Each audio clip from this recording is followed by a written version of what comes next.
What's up, tribe? How you guys doing? Go ahead and hit that subscribe button. I hope you like this video. This is 90 Day Fiance, episode 12. So, um, we see Coben and Emily out shopping for a bed because they finally gonna buy a bed big enough for the three of them to sleep in. Because not Coben. Coben is the baby's name. Kobe. What's the boy name? Anyway, Kobe. Coben is the baby. But anyway, he been sleeping on his own bed. He still ain't slept in the bed with his wife since he been there. So they out shopping, and of course they being all flirty in the room, in the showroom, and laying on the mattress and stuff, child. So then we see Emily's dad and sister take him out shopping for a ring. He wants to buy her a ring because he wants to propose again. And the father is like, well, I'm just coming along with him just to make sure that he doesn't spend too much money on a ring. Make sure that he understands that he don't have a whole lot of money to spend on a ring. And I'm like, sir, like, who are you? Like, I get it that they don't have a lot of money, but, like, you don't need to treat this boy like he's 5. Well, man, excuse me. Like he's 5. Because he's not 5 years old. Anyway. So, later on in the episode, he takes her out to dinner. And, he gets the parents to watch the baby for him. And he proposes. He puts the ring in the champagne glass. And it's all, oh, my gosh, yes, oh, yeah. And she loves the ring. Like, I think she genuinely loves the ring. But she's also surprised that the ring is as nice as she thought it was going to, like, as she wanted it to be. So when they go home, she's showing off the ring and showing her family and everything. And she was like, I got to tell Coben. Like, I don't want him to find out from somewhere else. I don't want him to accidentally find the ring. Like, I need to tell him the truth and tell him that I did buy a ring. Even though I'm happy with what he came up with, I just need to let him know. And in my mind, I'm like, no, you don't. You said the woman told you could take the ring back. Just take the damn ring back. The same way you bought it privately, you could take it back privately. I didn't understand why she felt the need to tell him.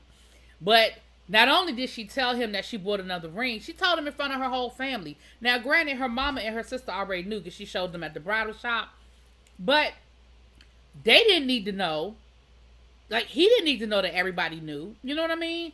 And it's like she pulls out the ring in front of the whole family while they're celebrating the engagement and tells him. So, of course, that immediately ends the party. And he was like, yeah, I'm going to bed.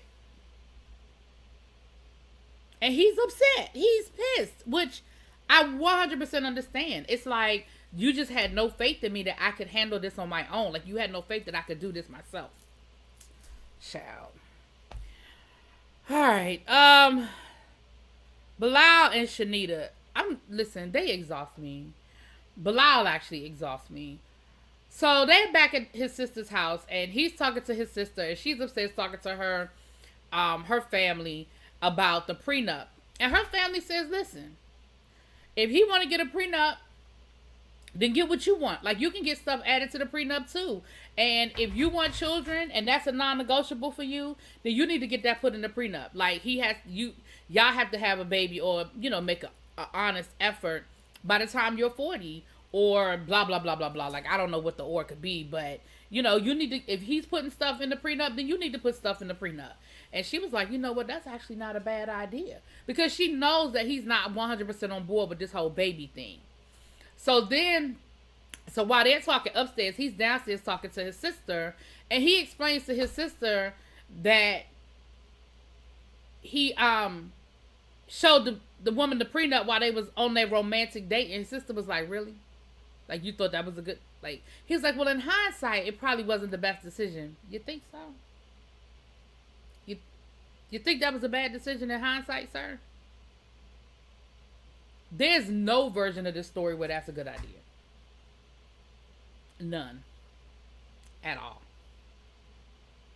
Nada. No version of this story where that is a good idea. Anyway. So the next day they're packing to leave, and of course he's packed up neat and she's packed up sloppy, and she don't have enough room in her bag to take everything back. So she was like, you have room in your bag? I might need to put some stuff in your bag. And he was like, well, if you would pack, a little neater. And I could tell he was trying to be very careful with his words. I could tell because You know, she said that he always talks down to her and stuff. So I could tell she was really, really trying to be careful with her words. But it didn't change anything. You was just like if you would pack better, you would have more room too. Which he wasn't lying about, but still, it was just kind of like whatever. So they're not really speaking to each other. And he was like, I mean, we're on our way home, and I don't even know what's happening at this point. Like, I could tell that she's feeling some kind of way. I could tell she kind of mad about the whole prenup situation. They in the car riding home. They quiet. I mean, riding to the airport. His sister's like, well, I hope y'all really work things out. I can tell things ain't really good. I can feel the tension in the room. Like, I can appreciate his sister for calling it out. His sister was like, I ain't about to sit here until, like, I don't feel like I don't see what's going on here. That y'all sitting here and ain't even speaking to each other. Like, I ain't about to sit here and be uncomfortable in my own damn car. So, they, they're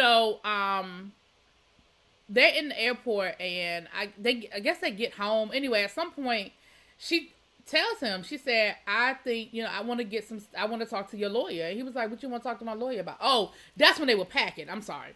He was like, what you want to talk to my lawyer about? She was like, well, I mean, I want to, if we're going to do a prenup, then I don't think it should be one-sided. Like, I want to put some stuff in the prenup too. And he was like what?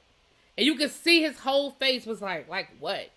And she told him about the kid thing. And he was like, but don't you think that before we try to bring a child into this, that we should be in a good situation? Don't you think that we should make sure that our situation is good before we try to introduce a child into it?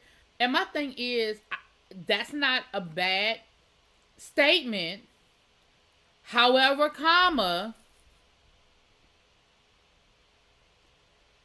what's good for the goose. What is good for the goose is good for the gander, child. So anyway, so while we had that going on, Patrick and Thais, they done went down to Vegas to go visit his family. And, while they're out with his family, with his brother, and I think it's like his younger brother or something, while they're out, come to find out, she lets it slip that she hasn't even told her father that they're getting married. And he was like, wait, what? And she was like, well, I didn't tell him. And she didn't mean for it to slip, so she says. But of course, that made the whole conversation very awkward the rest of the time. He's sitting there like, how the hell this man don't know that I'm marrying his daughter? Like, what is that? Like, that doesn't make any sense. Well, come to find out, she was like, well, he don't like my dad don't like him. Like, I guess when he went to visit her, the dad doesn't like him. So she was like, I wasn't really trying to tell him, but I don't like him. So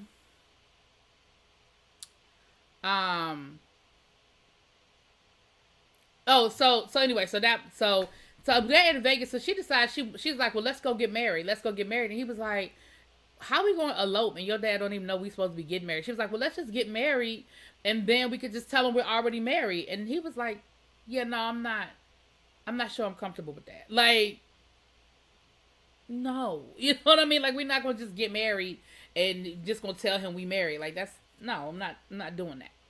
So,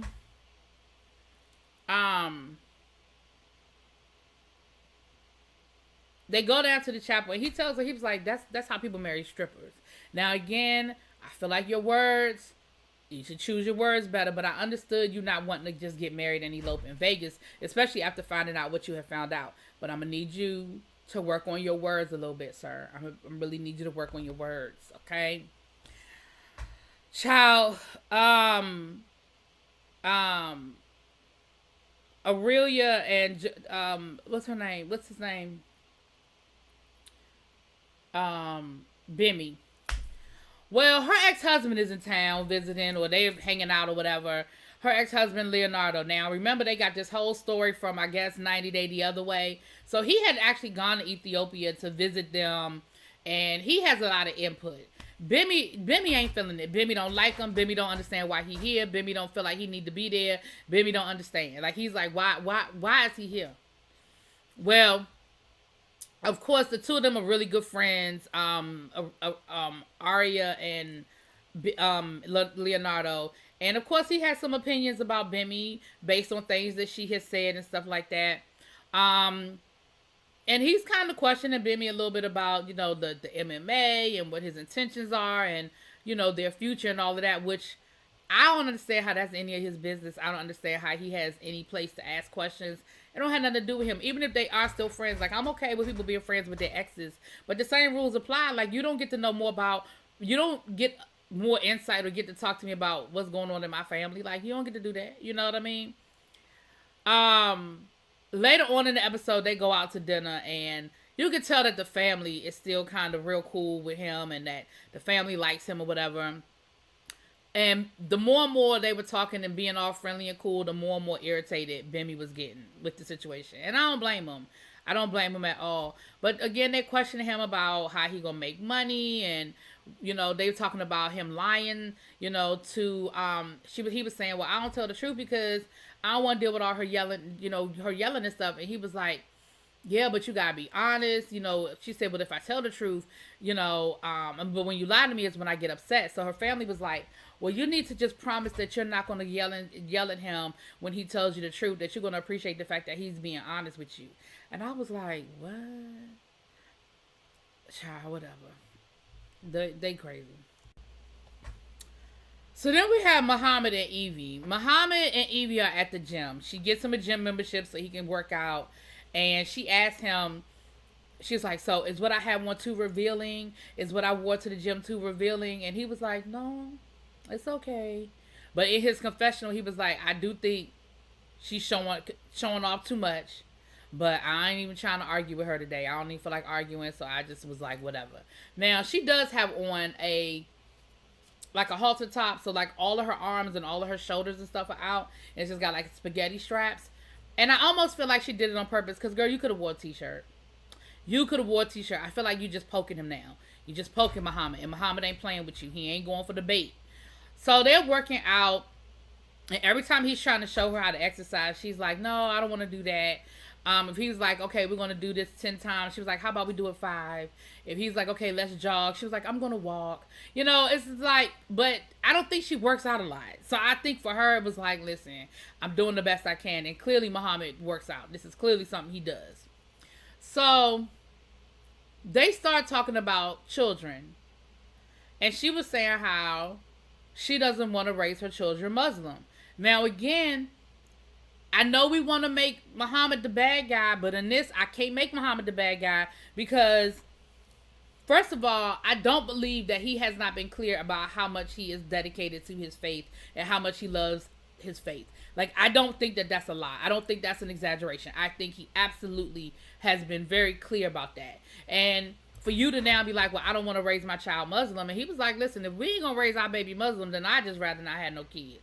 Because that's what I want. Like, that's what I want my family, And I just think he's been honest about that. Like, I don't believe that this is something that Evie did not know. I think she was just so damn desperate for a man. And she was so excited that a man that looked like him was interested in her that she just let all the rest of that out the window. But that's just my opinion. Later on in the episode, we find out that his brother passed away. So that was like a real moment. He was very upset. And of course, he can't go home. He cannot go home. I don't know if there are like extreme exceptions in cases like that, but the reality is by the time the paperwork would clear, he would miss whatever funeral or ceremony that they would have for his brother because it would take weeks. So, that was a sad moment. Now, Jabri and Miona, they decide they're going to have a family dinner and they're going to confront Miona about how Jabri is feeling about wanting to get married and wanting to postpone and things being a little too much. Honestly, I feel like that was a lot because you had mama, daddy, grandma, Jabri, and everybody was sort of coming at Miona. And again, I'm not a big Miona fan, but I do feel like that was a bit much at one time for all of them to kind of come at her. And she felt like she had to defend herself, and she felt like he didn't have her back, and she felt like they were speaking for him and something that he could have talked to her about. And then at a certain point in the conversation, he starts getting a backbone, I guess, because he realizes that he's got the support of his mama and his grandmama there. So now he starts talking about all of the things about her that he doesn't like. And he talks about her being spoiled and entitled and this, and this. And so now the mama was like, okay, hold up. Like, I'm all down for this intervention we having right now. but you're not gonna sit here and call her names. And he was like, well, no, I'm not calling her names. No, you absolutely were calling her names. Now, you weren't like calling her a bitch or nothing, but you were like, oh, you're spoiled, you're entitled, you're this, you're that. And I feel like what his mother was saying was, I'm gonna need you to use your words better. Don't just throw names out. Talk about the specifics of why you're saying she's like this and she's like that. Oh, child. So, of course, she's upset, and she's feeling attacked, which I don't blame her for feeling like that in that moment, right?